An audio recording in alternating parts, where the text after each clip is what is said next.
I was heading to Dubai, one of the 7 United Arab Emirates, to meet another super-rich 17-year-old, a boy whose world couldn't be more different from Lacey's. Risen from the desert in the last 45 years, Dubai is a city-state of skyscrapers with a $37 billion economy. So I'm on my way to meet Aylan, who is the son of a super-rich lawyer. In fact, his father is the co-founder of the largest law firm in the whole of the Emirates, and they're the company that negotiated the deal to buy Man City, so they're absolutely massive. I have the impression that Aylan is quite a privileged young man. I think even by Dubai standards, he has quite a charmed life. Aylan is the oldest son of the astronomically wealthy Al Mahiri dynasty. Exactly how wealthy was something I wanted to find out. The family were being coy about figures, but I knew they had properties in Dubai and abroad, and Dad Hamad stabled 60 racehorses worldwide. 1, 2, 3, 4, 5, 6, 7, 8, 9, 10 cars. I could already see they had the familiar trappings of the super wealthy. More cars than family members. Even the 4x4s are sort of bling bling. Hey, the man himself. Aylan, how are you? I'm Mark. How are you, Mark? Great to meet you. And of course, there's the obligatory swimming pool. And that's a very nice pool, actually. But I don't like, it's very small, I think. Oh, really? Yeah. And there's the racehorse-owning Dad. So you must be Dad? Yes. Nice to meet you, sir. Salam alaikum. And to complete the picture, a pair of adorable young sisters with an early eye for top-notch brands. Hello, nice to see you. I'm Mark. Your little sisters are very fashion-conscious, right? They are. Oh, look. Yeah, very good. Let's see your belt. Very good. D&G. And there might be no Olympic personal trainer here, but there are plenty of other obliging staff. There are just so many people. Ladies there, nice to meet you. More people here? The nannies. The nannies. The little princesses. That's great. Just a lot of staff. The family's wealth and success is just one generation deep, but has already provided them with an impressive new circle of regal friends. So who is this? His Highness Sheikh Hamdan, he's the brother of the king. He's the brother of the king. This is the ruler of Dubai. Oh yes, this is the sheikh, the top sheikh. Yes. So who is this lady? She's my sister. That's your sister? Yeah, when she graduated from high school. My sister actually, she's getting married to one of the royal family. Oh, is she really? Yes. But I think next year the wedding will be happening. Congratulations. So this is my room. This is your room. It's enormous. I'm actually going to do a quick experiment, right? Just going to run across your room and see what happens. Slightly out of breath. That's my acid test of a big bedroom. Downstairs, we were served a traditional lunch from silver and gold platters by some of the 15 household staff.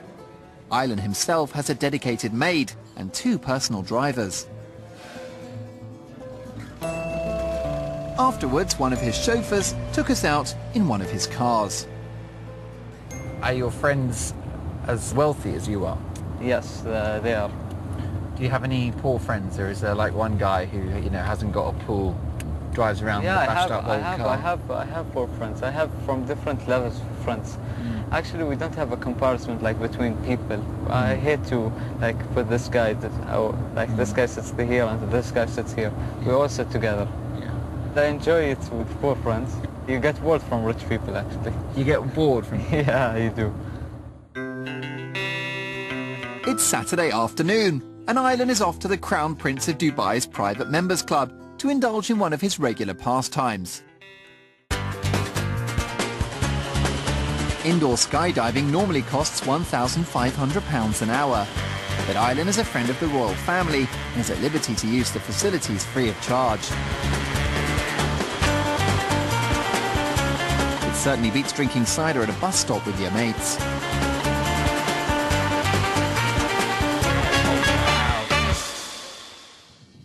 Aylan is clearly very wealthy, but somehow I don't think it's about spending power. I think it's about the access it gives him to these ultra-privileged, ultra-luxurious worlds. You know, it's a fantastic example of free to those that can afford it and very expensive to those that can't. As well as a penchant for skydiving, Aylan is passionate about horses. He's already been given 2, with the promise of more to come when he reaches 18. So it's good to ride at this time of the day. Yes, it's very cool. Yeah. And the weather's amazing. Indeed. He wanted to compete in an endurance horse race and had told us before we arrived that it was dependent on his doing well at school. But despite recent disappointing exam results, it turned out his father is still sponsoring and paying for a whole team to enable Aylan to take part. I wanted to ask Dad if this indulgence was a one-off exception or a deliberate parenting policy. How do you get the balance right of letting him have fun, lots of privileges, but also keeping him disciplined so that one day he achieves what you achieve? He have to keep himself, so we give him the right to choose the good thing and the bad thing. And what would happen? I mean, if he chooses the bad thing, then he just This is his life, my friend. Really? Yes. We came from scratch. If you go back for 25 years or 30 years, we don't have nothing here. Really? As a family also, Yeah. So now, alhamdulillah, we are in good, big time. Were there times when you had to say to him, listen, you don't understand, this stuff is not for free, your dad works hard for this, I didn't face this problem with him. Before I let Dad go, I had to ask him one thing that had been preying on my mind.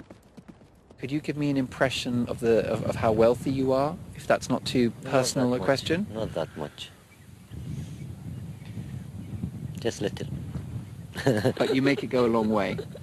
Yes. Well, nice try. It seemed that Aylan was completely free to plunder the family coffers at will and live the lifestyle of the idle rich. But was this really the case? How much access do you have to the family's money?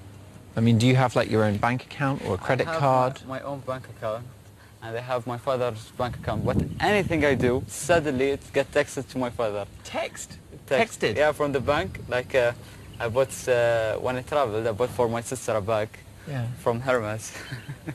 Yeah, pretty expensive. Yeah, pretty expensive. And suddenly it was texted to my father. Then he called me, Aylan, why did you buy this bag for your sister? I say, yeah, her birthday gift. Then I say, okay. Did you buy something for you? No. Then he said, okay, good. What would happen if you just went crazy with a credit card? You just hit all of the big stores and just bought loads of things for yourself, thousands of pounds. I personally don't do it. You wouldn't do it? I wouldn't. Why do it. not? What stops you doing that? Because a lot of 17-year-olds would just get the credit card and run. Because my father trusts me, and I have the trust of myself. No reason for it. Despite Dad's protestations, he was firmly controlling the purse strings, and he had high expectations for his son. What happens if I come back and see you in 5 years' time and you're a playboy, driving Ferraris, running around after girls? You're still in university studying. Yeah? Yes. We need him to be the head legal department in the United Nations. No. How do you feel about that, the United Nations Legal Department? A great target. Yeah? It will be a great achievement, a very successful achievement for me. No pressure there then. Good. Hamid, lovely to meet you and thank you so much. And you too. In the end, that was the real difference between the two teenagers I'd met so far. Lacey's dad has fulfilled the American dream and is handing his daughter the benefits. Aylan's father clearly has a different agenda. It's amazing what Aylan's father has achieved in his life, but I think this is more than about money. I think this is about a family with really big plans for its own future, and I think Aylan is very tied in with that, and I think that he's under quite a lot of pressure to live up to his father's high expectations. And so I left Aylan to his life of privilege and pressure. I was off to Russia to meet Kira Plastanina, 17-year-old head of an international